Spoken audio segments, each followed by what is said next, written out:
I was waiting for the 2K mark to start. I think I'll begin now. Let me press this first. That one. I can pin this, all right? So heart me up there. Feel free to join the, there's a heart me orange, heart icon or something. You can press it to join the fan club, everyone. Yeah, so. All right, so as an empath, you need to understand one thing. The work environment will not respond to you in the way that it responds to everyone else. If you're not a toxic person, those who have been working before, you've noticed this already. You immediately stand out in the workplace. And if there are abusers there, especially if they're in the leadership, they're able to tell you apart from the rest, just like that. It won't take them more than a week. Just looking at you, dealing with you, they'll just know there's something about this person. And you will see that you've been marked as a target. And usually this is how they'll approach you. They'll come to you in the attempts of recruiting you to be one of their people, or end, or /end. They will punish you if you don't. They'll mark you as a traitor, as an object of abuse. So this is the first thing you want to observe when you're in your workplace. I want you to observe, let's say you're in a new working environment and you're trying to be precise about how to move. The very first thing you need to look at are your colleagues themselves. Look at the staff who are working there and observe whether they are free or not. This is how you know. Where there's freedom, there's difference. Because everyone is unique in their own right. If we gathered together in a group and there was freedom, differences will show, not similarities. In a setting where there's coercive control, your individuality gets lost. And so if it's a toxic working environment, when you're observing your colleagues, you'll notice that they are forming into cliques, groups. You don't see people being individuated, being alone. There's a collective sort of mentality that's going around in that topic, in that environment. User Mary, kindly mute yourself. I'll invite you to say hi to us after I make this first point. So that's the first thing you need to look at. Just observe the environment itself, okay? If people are not free to be themselves and they have to be a certain way, they have to fit into the cliques, into the groups, and into a certain way of thinking, you are in a narcissistic working environment. There's one person who's pulling the strings, and this is a controlling person. Who is this? So yes, that's a very important thing to notice, because as an empath, you're a free soul, because God has created us to be free. We are not slaves to anyone. We have our own mind. We have our own way of thinking, and we have not been created to move according to how someone else thinks we should. Because if they think that we are here to further their agenda or their way of doing things, first, that means they don't acknowledge your independence. They don't acknowledge your uniqueness, and they'll actually take your independence and your uniqueness as rebellion, as something to be punished. Remember what I said to you yesterday. Their reaction or their response to you is not proof of your wrongdoing. Because trust me, people will behave as if you've wronged them. They'll gaslight you because you're not hanging out with them. They'll punish you because your freedom exposes their dependency on the group. Your freedom, whenever they witness your freedom, it hurts them because it represents to them what they forfeited, what they gave up. Because if they had adopted independence and strength like you, they'd be free like you. And it angers them that you're free, but they are prisoners to the system. This is why people start reacting to you in the way they do. And you find yourself all of a sudden having to defend yourself against false accusations from the boss, having to fend off attacks all the time. When you pass, whenever you're within the vicinity, just stepping into the vicinity, the mood changes. You stepping in, people just go silent. People start laughing at you or scolding. It's because of this. Your presence is a mirror. It's reflecting to them about the loss of their freedom, the loss of their independence. It hurts them because they know what they gave up. They were cowards. They were not able to stand up for themselves, to stand up for their uniqueness. They are an extension of a narcissist to do their bidding. And you are not allowed to survive in this place unless you do the same. And they will do their best to bring you down as long as you choose to remain free. This is something you have to be conscious about as an empath, because in the professional field, this will happen. Observe your colleagues. Are they in cliques or are they independent? Where there's freedom, there's difference.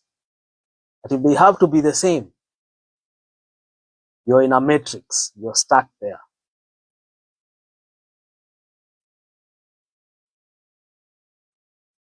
Continue tapping on the screen, share this live, it will save a life.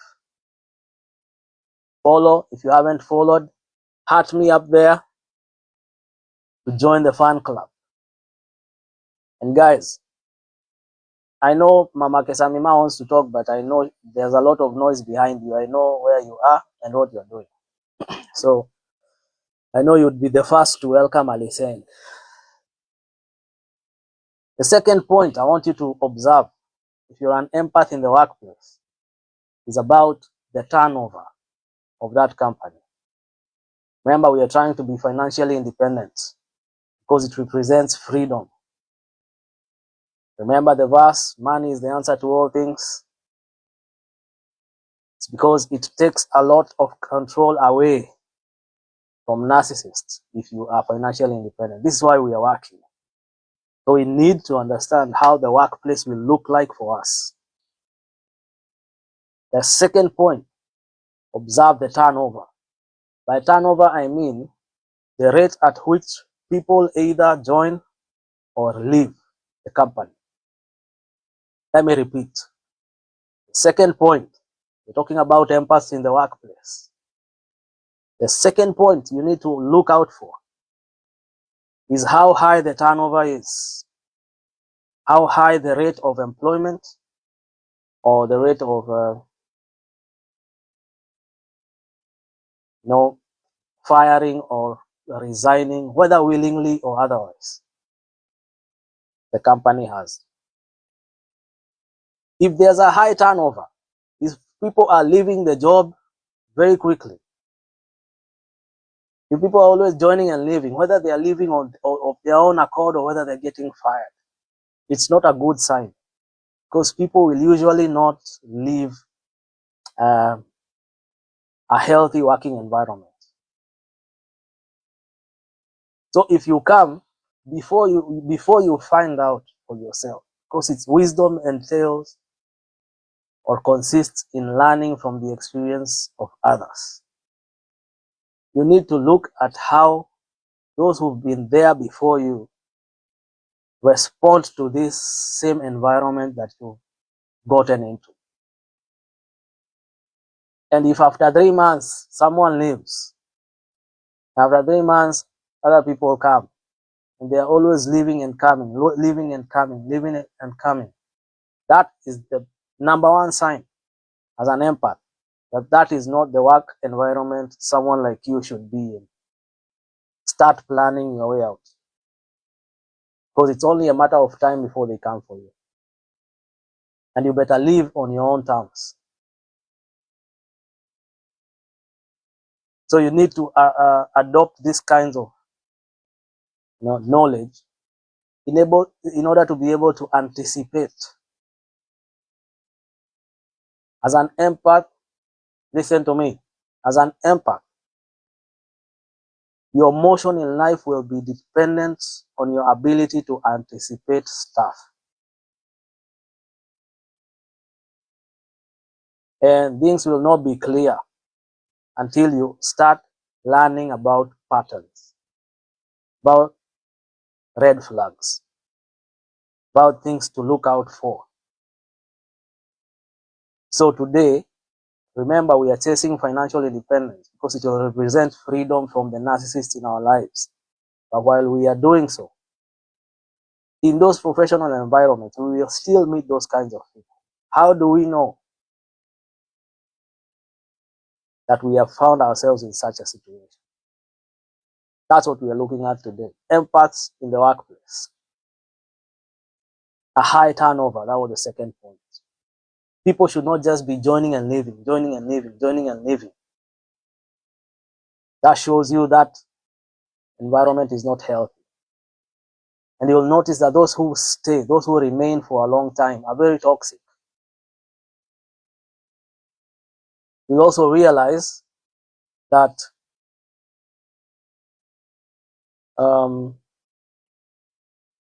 some who you would have considered to be good people have changed. There's someone who might have been very good to you, but in order to survive, they changed. You witness them being groomed, being sucked in. You'll notice either one or two narcissists or flying monkeys of the narcissists pursuing that person and making sure they follow them everywhere and making sure they are their mentor, they are the ones who are determining how those people move until those people have turned. It's called body jumping. This spirit of evil, because it's demonic. These are devils we're talking about. They are passed on to every receptive person.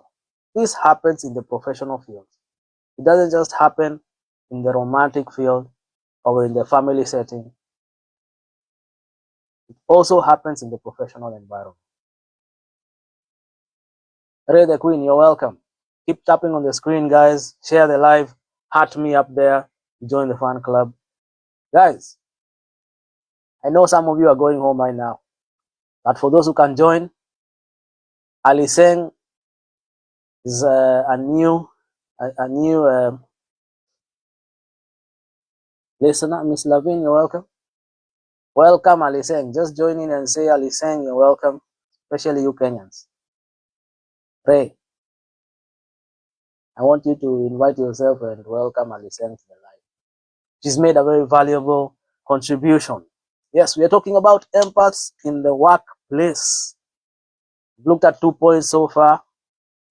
First one was to observe your colleagues. The second one was to observe the rate of the turnover in the company. The third thing you need to look out for is whether that company has a HR department, a human resource department.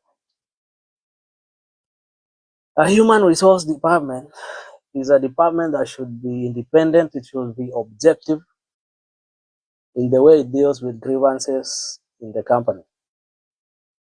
And no one should have control over the HR. the HR should be independent. It should be able to provide a safe space for you to report any grievances that you have about anyone, even if it's the boss. So if your company doesn't have a HR department, it's possibly because, let's see, what is this? I'll get, guys, remember I'm also learning, I'm still learning how to use this live game.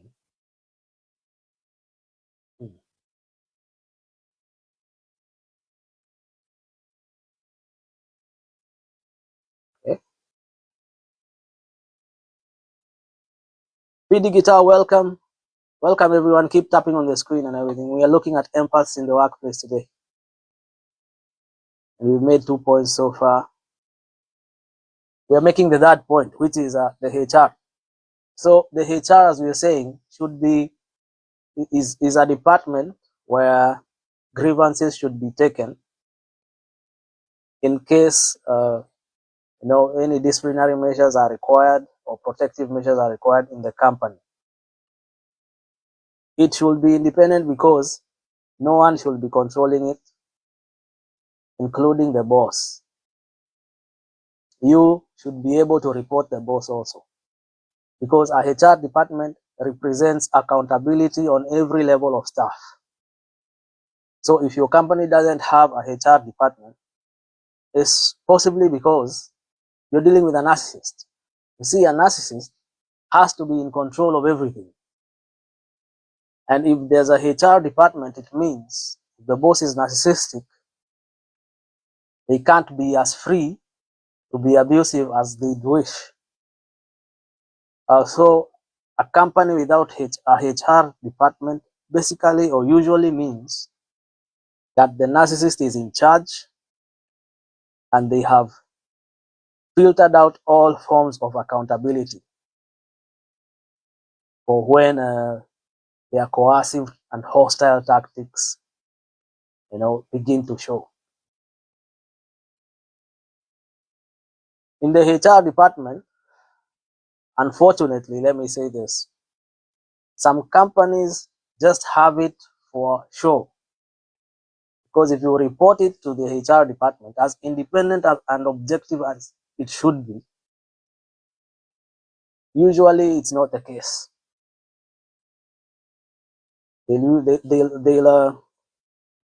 They'll most likely, use your complaints or the issues that you raise against you. And if it's toxic, if the HR is toxic, they'll actually use your information simply to learn how to counter it better, not to apply disciplinary or protective measures. So many people have reported that yes, there's a HR department, because usually it's a requirement by law. And so far, yes, it will be there. But instead of doing what it's supposed to do, it actually is there to only protect certain levels of staff. So this is how you know whether there's a HR that it's toxic and whether this is the place for you. There should be anonymous routes for reporting grievances. Let me repeat that point. If there's a HR department in the setting that you're in, are there anonymous routes to report issues? Yes or no? Because you should be able to report things without being known. It goes without saying that if you report some things, you report someone who is very high in authority, they'll come after you. That goes without saying. They'll find ways, whether covert or overt, to get back at you. You've heard of the saying, if you're taking a king down, make sure you take that king down. If you do not take that king down, after attempting to take that king down, that king will definitely take you down later. Keep tapping on the screen, share the live, keep tapping on the screen, share the live, heart me up there. And so we're talking about if the HR doesn't give you an anonymous route, a route where you can report without you being known, that is a telltale sign that you're working in a very narcissistic culture, and as an empath, you won't be able to survive in this place for long. Start planning your way out. Are you guys understanding what I'm saying? I hope so. We're talking about empaths in the workplace. That was the third point. The first one was observe your colleagues. The second one was the rate of the turnover. Third point, does it have a HR? And then explained what a healthy HR looks like. The fourth point, you need to observe. Talking about empaths in the workplace is, are there strings attached? Are there strings attached? Are there more than a professional requirement that is required for you to be able to sustain yourself in this place? If you're doing something, is there something tied to it? Let's even observe how you got into that workplace in the first place. I remember a few years back, one of my friends had a sister. That sister came one day. I just went to say hi to him, and the sister came home rejoicing. Oh, the older sister. She came home rejoicing. Yeah, I got a job. What? And when I looked at my friend, he didn't seem to be so happy. So I was like, yo, you don't seem to be very excited about your sister having to, succeeded at getting a job. Why? Then the sister said, leave him alone. Leave this friend of yours alone. It's because the boss asked me to be his girlfriend for a week if I want a job. So you see, strings attached. Of course, the brother wouldn't be happy with that situation. He knew what his sister was getting himself into. For me to give you this job, you have to sleep with me. So if it starts like that,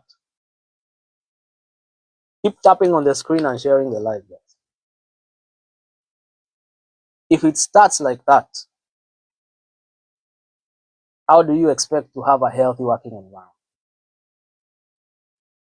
If there are strings attached from the start, those strings will not be loosed in any way at any point of your profession. Do you have to do this in order to get this? Do you have to say this in order to get that? Do you have to compromise on this in order to keep your job?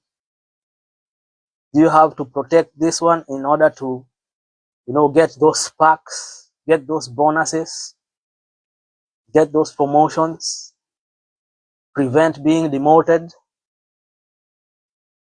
If there are strings attached in everything, then you are working in a toxic working environment. I need you to understand as an empath that you will not be able to avoid this. As an empath, you will not be able to avoid this. If you are working in a narcissistic working culture, in a toxic working environment, let's see, what is this?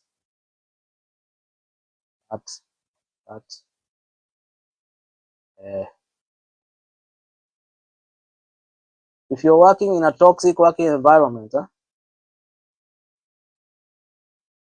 just looking at something here. Forgive us, guys can't multitask. If I If I try to talk, I'll start saying what I'm trying to do instead of women and multitasking.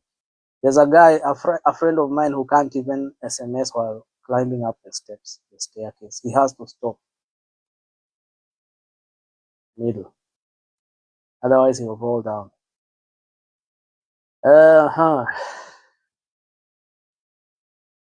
So guys, we're talking about empaths in the workplace. And I was making that point about having strings being attached to everything. How did you even get the job in the first place? Keep tapping on the live and sharing it. And maintaining your work. Do you have to lose your independence in order to fit in? If that's the kind of working environment you're finding yourself in, as an empath, it's not for you. Start preparing yourself to leave. Because the discard is coming. These dark personalities thrive on control. You cannot be independent under them. They have to make sure they have you under wraps. You have to control everything you're doing, everything you're saying. And in every aspect of the profession that you're in that professional field, they'll make sure they control everything. And not just that, they'll extend it even to the home. I had a boss once who,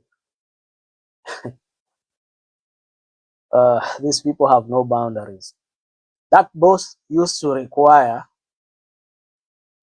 that anytime they have a new employee, that I should host them in my house. Can you imagine that? And it was a requirement, not a choice. Punishable if I don't do it, and all these kinds of things. And so, if you find yourself in such an environment where there are strings attached, if you want a job here, your home must be open to whoever I want, because they don't want to pay for the expenses of that person. That's modern day slavery, because you're paying for that person's rent, because they are living with you. Who is your boss to control who is living in your house? If they have to know your personal issues and they punish you if you will not do it or reveal your life to them, you're working for a narcissistic boss. And as an empath, this is coming your way, because you'll find a job, or you're looking for a job right now, or you're in the middle of one right now and you're confused because you don't know, is this a healthy environment? Is it me? Is it them? Where's the problem? This class, this live is important because it's clarifying all these issues. So even as you keep tapping on the screen and sharing the live and hurting me up there, it's very important.